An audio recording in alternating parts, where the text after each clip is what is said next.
We'll now welcome Charlie Fox.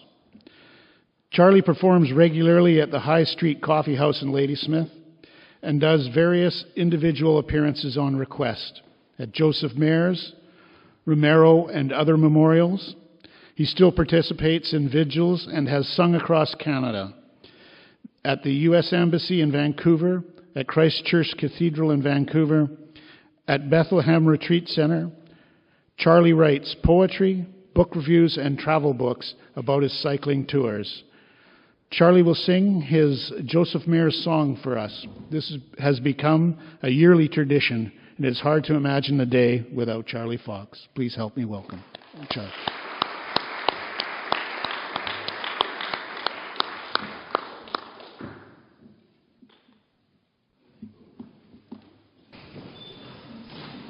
Well, good afternoon. I was thinking back about the first time that I ever sang in public, and that's over 60 years ago. And I remember it very well because it was in a place on Cumberland Avenue in Saskatoon, and it was a whole bunch of clergy and their wives all gathered, and they had brought in an opera singer, and that's the guy I had to follow, and his name was Siegfried. Well, you can imagine how he looked.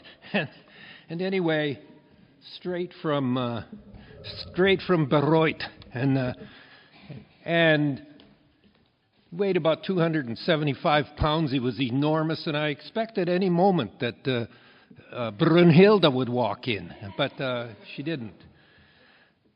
Anyway, I felt, how do you follow somebody like that? And this is how I did it. I went, Iza ostrova nastrezen, ne prestorek noivolni, vi privoi et respeznia, ostogrudie chelni. So, that's the way you deal with an opera singer.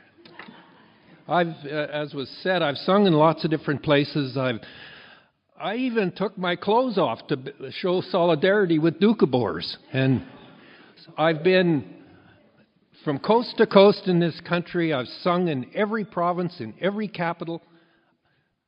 And as was said, in front of the American Embassy about Romero. And we presented there not a resolution, but our opinion about the U.S. involvement in his assassination, and so that's where I come from. I still do the odd thing, but I'm getting old now, and if George Burns used to say when he gets up in the morning, this was before he died, but he said, first thing,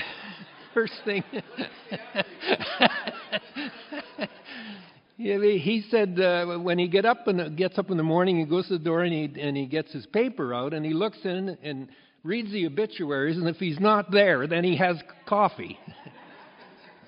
So that's the way I'm beginning to feel. I'm going to be 80 this year, so that's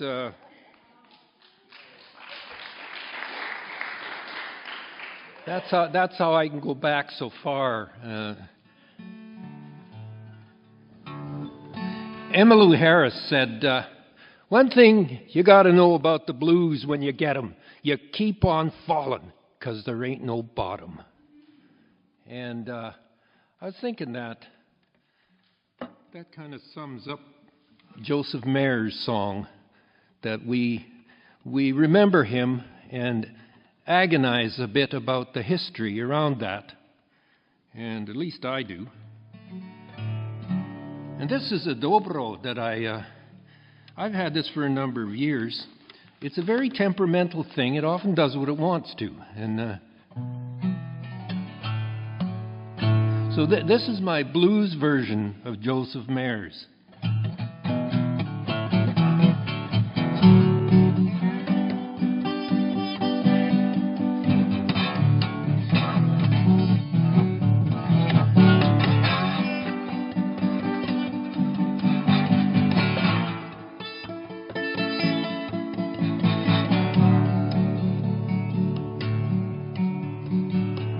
high on a hillside overlooking Ladysmith harbor, where they loaded 1,000,000 tons of coal.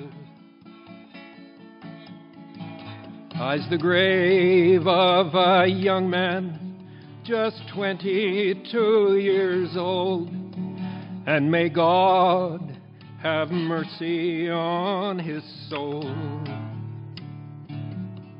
He lies surrounded by dozens of the more than 600 who died in the dangerous island mines.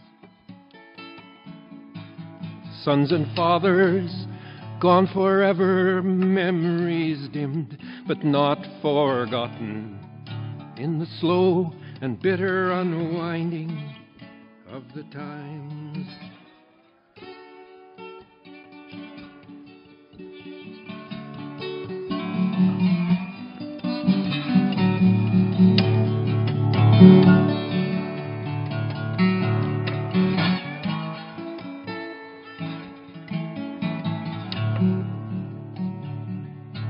He died in prison in that fortress called Ocala, a place of tears and blood and stone.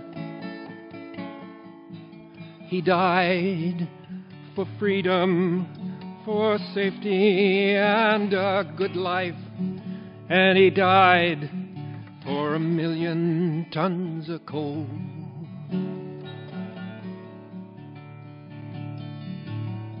In the city of Victoria stands a castle called Craigdarroch, built with the proceeds of 1,000,000 tons of coal. A monument to greed and selfishness, to suffering, pain, and loss.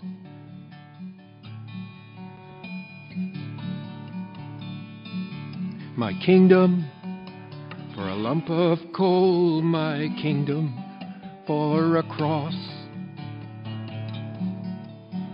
But they are not forgotten, oh, these heroes of the coal mines. They lived and died for rights that we now own.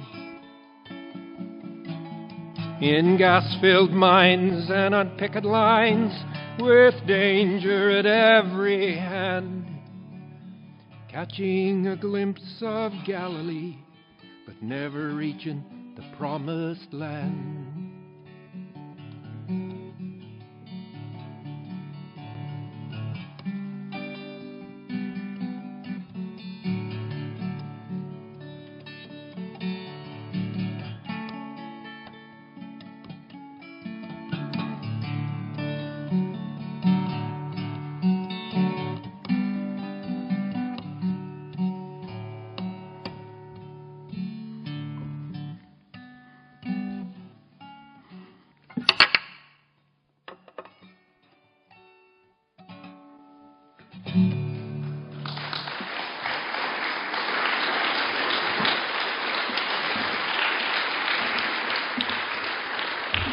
Thank you, Charlie.